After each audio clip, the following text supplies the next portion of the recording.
country, it's just going to intensify on those fault lines.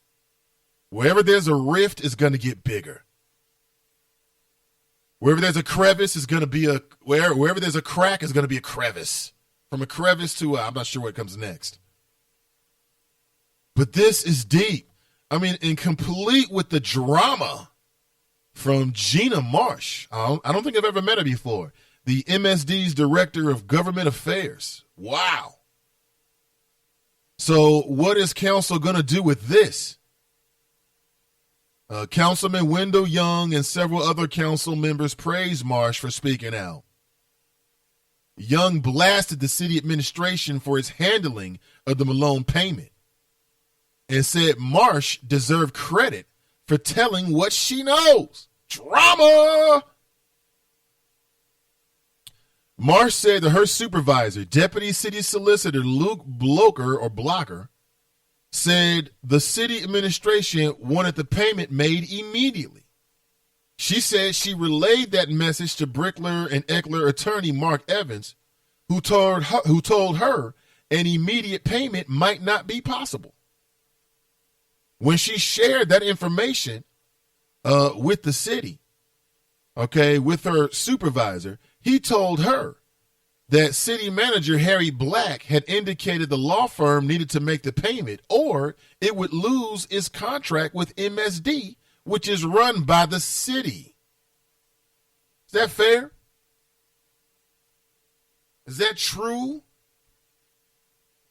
I have never met Mr. Harry Black. I'm sure he's a fine man, and to do a job like that, it takes a certain personality. I'm sure it takes a very, to do it well, it takes a certain personality, okay? And you got to take the good with the so-called bad, okay? Although I don't think that's necessarily a bad thing. And, people who've had interactions with Harry Black have told me that he can be he's the kind of dude that throws his weight around. I mean, he's a city manager, okay? He's over all of the city. He runs the city. Okay, while the mayor's running around doing ceremonial stuff, he's actually running the city. Okay, I'm not suggesting that Mr. John Cranley does no work because he's directing the city manager. But that's just a relationship. It is what it is. One is elected by the people, that would be the mayor, and one basically, once ratified by city council, basically is chosen by the mayor, and that's the city manager. Okay, so understand that relationship. One basically reports to the other, and then the other reports to us, and that's how that works. That's why elections are so important, because it may not just be that you want to hold the city mayors accountable here in the city of Cincinnati, but perhaps you've got some issues or you want to rein in the power or the way it's being exercised by the city manager. Oh, so what's the problem here? So basically, the city wanted to get the payment done. The city manager said, listen, make the damn payment or we won't do any business with you with MSD. That's what it is. When we tell you to do something, we're the city of Cincinnati, do it. I mean, on one level, it's like, hey, I appreciate it. That's, that's G-type, I guess. I don't know. Maybe that's the way things work. She said, here's what's being reported about her statement. Quote, Mr. Blocker called me back and told me he has spoken with the city manager and that the manager has said Brickler needed to pay Malone within 48 hours or Brickler's contract would be terminated, Marsh said. It's being reported that she said that she then relayed that information to Evans and told him he should expect a call later that day from someone in the administration. Brickler and Eckler said that a call came about an hour later from assistant city manager who was then a policy advisor to the city manager. Interesting. So that's the chain of command.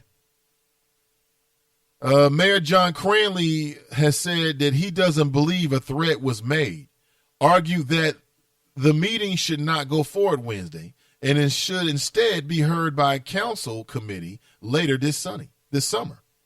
A majority of council members eventually agreed and adjourned the meeting. So they're going to pick this back up later in the summer. When exactly in the summer? I mean, is it going to be like while the NAACP convention's going on, or is it going to be is it going to be during the Democratic convention? I mean, the Republican convention? When exactly is this going to happen? Quote, I believe everyone is doing their best to tell the truth. She told the truth to the best of her ability. That's John Cranley, your mayor. I think I'm going to have to make some phone calls. I would like to dig deeper. But what's the real issue here? As you understand it, are you following this? What is the real issue here? Crystal writes, why is it that some white folks call it racist when a black or brown person calls attention to racism? Question mark. That baffles me. They are so mad at Jesse Williams. Yeah, he betrayed them. Your light skin and your gray eyes betraying us. Okay. You getting that OJ treatment. Omar writes, good morning. Good morning, Omar. What up, Jared? Good morning, Team NI, he writes. Woody writes, good morning, brother Nathan and the Chop Shop family. Good morning to you. I'm glad to be with you again. Karamir writes, good morning as always. Crutha, she writes, a brown skin in the house. Tiffany writes, Nate, stop being stubborn and watch soccer. LOL, it's the most popular sport in the world. Tiffany, I enjoy watching soccer. I would enjoy playing it more. I'm just like that. I enjoy playing all the sports more than watching them. But I enjoy watching soccer. Incredible athletes. Incredible athletes. And maybe it was last year or two ago, I started watching more soccer. Maybe it was the World Cup. I don't know if I'm making that up or not. They have some kind of global or international sports competition that involves soccer. And I enjoyed it. And there, I wanted to see the difference between the superstars like Messi and whoever else, and to see if there's a real skill difference. And some of those athletes, man, are just extremely talented. You want to talk about in shape, and you're running the length of a soccer field for what, minutes? It's a long time. For a very long time. Edward writes, I always look at a movie first on Fire Stick, and if it's good, I will pay to see it. Okay. So you watch it twice? Crystal writes, this is all the buzz in Greater Cincinnati Politics Facebook page, MSD. Greater Cincinnati Politics. Okay. Let me say, hold on. Greater Cincinnati Politics. Let me go there right now. Appreciate that. And I may be a part of that. I don't know. Let me see. Greater Cincinnati Politics. There we are. I want to see what people are saying. What are people saying about this? Is this something that has really caught your attention? Do you care about Sam Malone? See, really, this story isn't really about Sam Malone. It really isn't. I just think that they threw that in like to add some sizzle. It's not really about Sam Malone because Sam Malone basically was a consultant, period. He had no control over any threats that was made by the city or not made by the city. He has no control over that. If in fact things went down the way that I articulated to you that is being reported in local news here in the city of Cincinnati, does that speak that something wrong happened? Did the city manager go too far? Was that an overreach? If so, what should happen? As I read later in the story, this particular article, they make mention about the Inquirer first reporting about the $55,000 payment to Sam Malone back in February, and then many questions about the so-called unusual contract with the law firm, which I bet probably isn't that unusual. I mean, you telling me that Sam Malone was the first person to make a little money like this? I can't believe that. I'm sorry. I don't believe it. I mean, this city kills me. You know, it appears that when black folks win doing what white folks have done to win in the city, all of a sudden it's a problem. All of a sudden it's a problem. I mean, nepotism runs rampant in county government. Everybody knows that. The big thing in Cincinnati is, hey, just go down there and just look at the different names, right? Up on the ledger or the different titles. You're going to see a lot of similar last names. Nepotism. Okay? It's one of the best things you can have on your damn resume. Hey, Mom, can I get a job? Hey, Uncle. My favorite uncle, can I get a gig? Yeah, niece, nephew. Nepotism. You should put yourself in a position so that nepotism works in your favor for you and yours. Nepotism.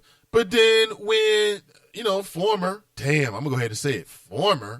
Hamilton County juvenile court judge Traci Hunter, ooh, that's blasphemy. Ooh, they cover my mouth. Ooh. Former, yeah, I said it. Let's get to it, okay? Judge Traci Hunter, I feel the same thing. Like, when I meet Judge Traci Hunter, I always say Judge Traci Hunter. I don't know why. Maybe because it just kind of flows off the tongue, or maybe because on some level I want to show the woman some respect, because I feel sorry for her on some levels. Not that she needs me or anybody to feel sorry for her, because she's got G.O.D. riding for her. Okay, we'll see how that works. Hopefully good. I'm not challenging it. I'm just saying. But when Traci Hunter, basically, let's say she did give her brother a piece of paper. So the hell what? And? I mean, you got people like, you got the Deters family. Joe Deters' little brother now, whose middle name is Joseph. And because that there is a Republican majority, basically inside of every, here we got the Hamilton County Board of Elections. Listen, on every board of elections in every county, in all of the state of Ohio, there is an imbalance on every single board. Because what you'll find is on every single board, you're going to have 2 Republicans and 2 Democrats who make up that county's board of elections. And they make decisions about a bunch of different things. Even like if a candidate wants to maybe use a different wording of their name, or let's say a candidate wants to use a middle name that they have never used professionally. And they want to use that middle name because that middle name is the same as a sibling who currently, some people are saying, is the most powerful man in county government. And that's Hamilton County Prosecutor Joe Deters. And that's what people say about him. To me, he's the most powerful man in county government. And his brother is, basically he's already a commissioner. It's a good old boy network running straight through the Republican Party here, the GOP in Hamilton County. That's not nepotism? Is that nepotism? Of course it is. But that's okay, because it was ratified by the Secretary of State. How is it that Nina Turner lost that election? Damn it, the people complain about what they want, and when you give it to them, they don't even reach for it. How is it that our sucker MC Secretary of State could remain in office for another term when a sister like Nina Turner couldn't? What? And at that moment, she had spectacular, great, super great, public perception. She had a great public perception. And since then, I don't know. Speaking of Nina Turner, what's she going to do now? Is she going to start kissing some of that Hillary Clinton rump? Because wasn't she a Bernie gal? And not only was she for Bernie, but she came really hard at Hillary Clinton. She became a media surrogate, and I watched the interview. She did a bunch of interviews as a surrogate for Bernie Sanders. Is she now going to be absorbed into the Hillary Clinton camp? That's interesting.